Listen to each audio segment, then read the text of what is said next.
I just got back from the most amazing weekend. It was Ceramic Art London, and it's a huge show in London, which is focused, of course, on ceramics. And I went last year with my friend Sharon, who exhibits there. And for those who don't know, Sharon is a figurative sculptor.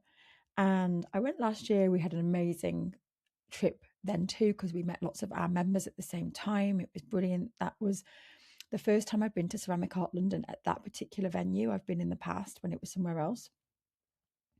And I really like the show. It's very down to earth, excuse the pun, or pun intended. And it doesn't feel elitist. It feels really accessible. It's friendly. It's just a brilliant show. And when I went last year, I was feeling very different. I remember being in that room last year, feeling a little bit out of my comfort zone. And, pre pandemic, I was all over the place, going to different events, very sociable. When we went into the pandemic, I shut myself off from the world. I closed down my social profiles. And since then, I have traveled and I've done some big things. And I'm part of a mastermind with my mentor, Stu McLaren, and I've been on some work trips with them. However, in terms of art shows and going out to art events, I haven't really done many. And I just popped to the odd gallery, exhibition on my own to go and look at art. But I hadn't been to an event like that where that was more about being in the room and there was an opportunity to connect with people. And it kind of threw me last year. And also, I was feeling a little bit off personally. There was a lot of stuff going on in my personal life that was impacting my confidence at the time and my mindset.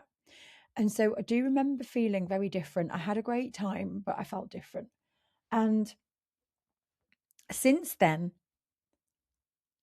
I've really worked on myself and worked on my confidence and worked on what it is that I want more of in life and where I want my creativity to go.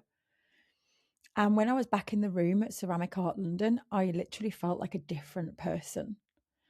And I worked on Sharon's stand the evening of the private view in the first full day. And it was the most incredible experience. And it really got me thinking about how important it is to be in the room and to be observing people as they interact with the art, to have conversations with people about the art and how it makes them feel and what are they noticing. Not everybody wants to talk, but some do. And it was definitely a lesson in learning how to sit back and let someone be and let them just go, because some people don't want to get into a conversation. And then learning for those cues of asking a question. And I tended to ask a question about them, or how they, there was a group of fauns and I would ask, is there a faun that particularly speaks to you, or what's your experience in this work? How does this one make you feel? And so it was really interesting. And we had the most amazing conversations with people. And the art was the conduit for that. The art was opening up this dialogue, opening up these conversations, and it was just wonderful. And then I met some of my members. We had a member meetup. That again was beautiful. The conversations we had, we looked at the artwork together. We went and walked the show together. There was so much to learn from the way that people present the work, present the ceramics, the way people, some stands have got lots and lots of pieces, some don't.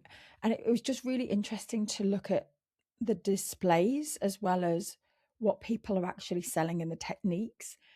So it was a lot to take in. There was a lot at that show. It was very diverse. And the point of that show is selling. It's a selling show. And I had a chat with a few people, and it was really interesting because one day the Friday was very chatty, very busy, lots of people buying, and the second day wasn't. And it was a different demographic of people coming in on that second day. And it was just interesting because this is what happens when work goes in different places. There are trends that happen, and it was just really interesting how on those different days there was a different type of person. And the ones that came on the Saturday, the Friday, were more impulsive. They knew the artist they'd been following, they're there to buy, they want to go home with something. And on the Saturday it was people that kind of wanted to mill around and explore and chat and look and take things away. And it was really interesting to observe that.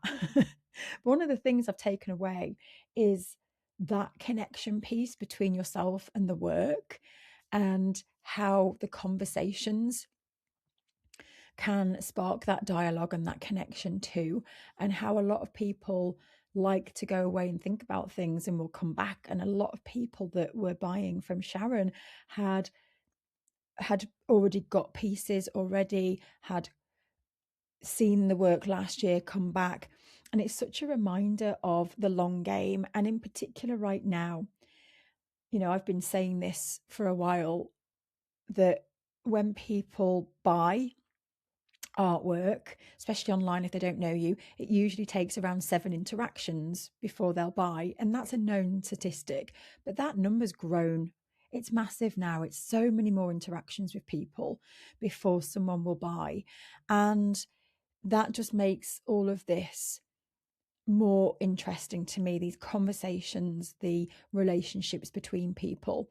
And so thinking about that, just having a few stories around why your artwork exists and what your artwork means is really important. And Sharon created this big long narrative on a canvas just explaining why the fauns were born. So she creates these little fauns, and she wrote that the night before the show, just explaining what had happened to prompt those fauns actually being made in the first place. And so many people connected with it.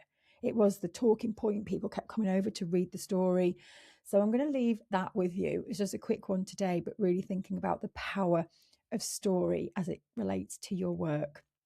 It's super, super important. And the power of connection with people. We made so many connections. Okay. So one tip actually is to look at an artwork and just write why it exists. Choose one artwork this week and literally write why that artwork exists. Write a little story, write a little poem, just write some words. Where were you at the time? What inspired it? What happened before or after? What did you feel at that time? And these stories honestly are gold. So I'm going to leave that one with you. Have a wonderful, wonderful week, and I'll speak to you soon. Take care. Bye.